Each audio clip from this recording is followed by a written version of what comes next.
Glória a Deus, aleluia, que Deus abençoe. Mais uma mensagem, bendito seja o nome do Senhor. Eu quero falar agora a respeito do juízo de Deus. Há um conceito muito errado das pessoas que pensam que Deus é só amor. E que o amor de Deus impediria Deus destruir as pessoas, julgar as pessoas, condenar as pessoas. Não, um erro. Temos que ler a Bíblia toda. Deus é amor, aleluia. E Deus amou o mundo de tal maneira e deu seu Filho unigênito para que todo aquele que nele crê não pereça, mas tenha vida eterna. Sim. Presta bem atenção. Olha o erro que vocês cometeram. Quando vocês só falam do amor de Deus, não termina o versículo. Deus amou o mundo de tal maneira e deu seu Filho unigênito. Se terminarmos aí, o mundo não é salvo. Se nós amputarmos esse versículo, o mundo, ninguém será salvo. Mas olha a salvação dele veio. Para que todo aquele que nele crê não pereça, tenha vida eterna. O que é isso perecer? Juízo de Deus. O que é isso perecer? A condenação eterna. O que é isso perecer? A perdição. Perdição é a morte. E o lugar da morte é onde? No inferno. Vocês têm medo de falar do inferno? Ele é tão real como o céu é. Se vocês pregam que existe um céu onde vocês nunca chegaram, nunca viram, também devem pregar a existência do inferno. Porque vocês viram na Bíblia que existe a Nova Jerusalém. Também existe o inferno. O amor de Deus foi derramado na cruz do Calvário. Foi manifesto em Cristo Jesus, nosso Senhor. Por isso ele deu o seu Filho unigênito. Para que todo aquele que nele crê, a resposta, primeiro Deus fez, e agora a humanidade, o homem tem que responder o que Deus fez. Deus amou e deu. Deu o quê? Matou o Filho dele. Morreu pelos pecadores. Derramou a sua vida. Agora a salvação está em aqueles a quem ele veio resgatar, salvar. Devem crer nele. Para que todo aquele que nele crê não pereça. Quando ele está falando não pereça, para que não haja juízo de Deus sobre ele. Para que o juízo de Deus, a condenação não caia sobre ele. Então existem juízos de Deus. Deus é um Deus de juízo. De juízo. Deus julga. Olha o que Jesus falou no livro de Mateus capítulo 7, 19. Toda árvore que não dá bom fruto, corta-se e lança-se no fogo. Ouviste? Essas árvores que Jesus falava, ou essa árvore, são homens. Todo homem que não der frutos vai ser cortado e lançado no fogo. Ser lançado no fogo é o juízo de Deus. Esse fogo não é outra coisa, mas senão o julgamento de Deus. O inferno.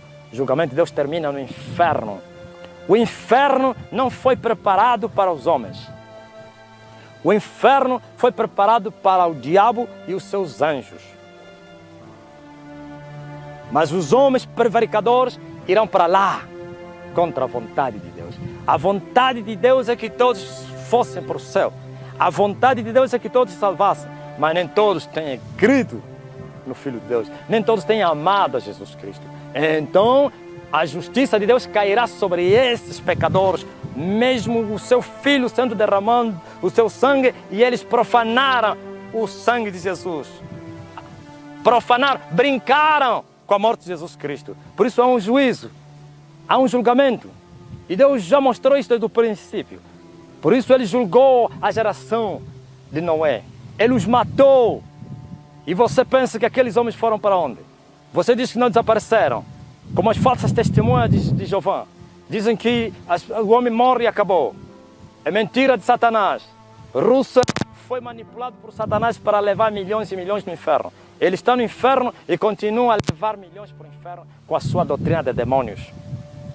O inferno é tão real como o céu é. É tão real como a terra é. O inferno foi criado para Satanás e seus anjos, e todos os homens prevaricadores irão para lá contra a vontade do Senhor.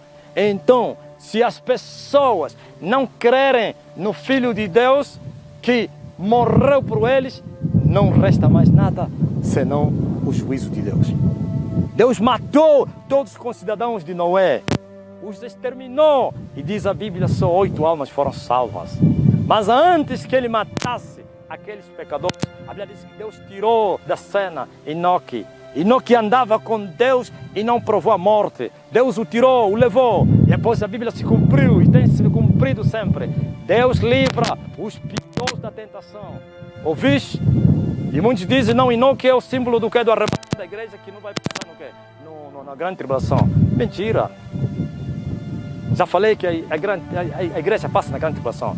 O juízo de Deus vai cair sobre essa terra como foi caindo. Por isso Jesus fala da grande tribulação. Houveram tribulações, a última será grande. Sim, Deus matou os pecadores no tempo de Noé. Todos morreram. Voltou a matar 2 cidades, Sodoma e Gomorra. E o escritor, o apóstolo, disse que esses foram mortos, foram destruídas essas cidades, para que servissem de exemplo para nós. Se Deus não poupou a cidade de Sodoma e Gomorra, a geração de Noé, como vai poupar os pecadores dessa geração?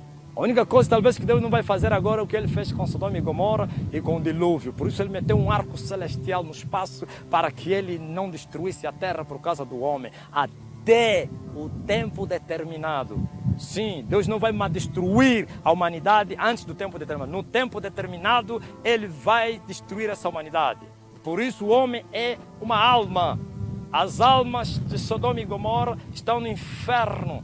As almas que morreram no dilúvio estão no inferno. A Bíblia diz que Jesus desceu para lá e foi pregá-los. Sim, mesmo estando no Espírito, foram pregados para que fossem julgados tudo o que eles fizeram na terra. Presta bem atenção. Toda árvore que não der fruto será cortada para ser lançada no fogo do inferno. Deus é amor. E o seu amor foi manifesto na cruz do Calvário. Por isso nós todos estávamos desviados, perdidos, sem esperança, sem Deus, sem vida. E Ele rompeu, aleluia, as maçãs e veio e morreu para nos resgatar, nos comprou para o Pai, para sermos sacerdotes e reis diante do Pai, para lhe servirmos e trabalharmos no reino dEle, um dia eternamente. E Ele pagou um preço. E o seu sangue foi derramado. Agora os homens precisam crer nisso. Precisam amar aquele que morreu por eles. E assim poderem evitar da condenação eterna. Mas se os homens continuarem nas suas prevaricações, continuarem no mundo, amando as suas vidas, como foi naquela geração de Noé, ou então como foram as cidades de Sodoma e Gomorra, e quero vos dizer que essa geração é mais profana do que o povo de Noé. Essa geração é mais profana do que Sodoma e Gomorra.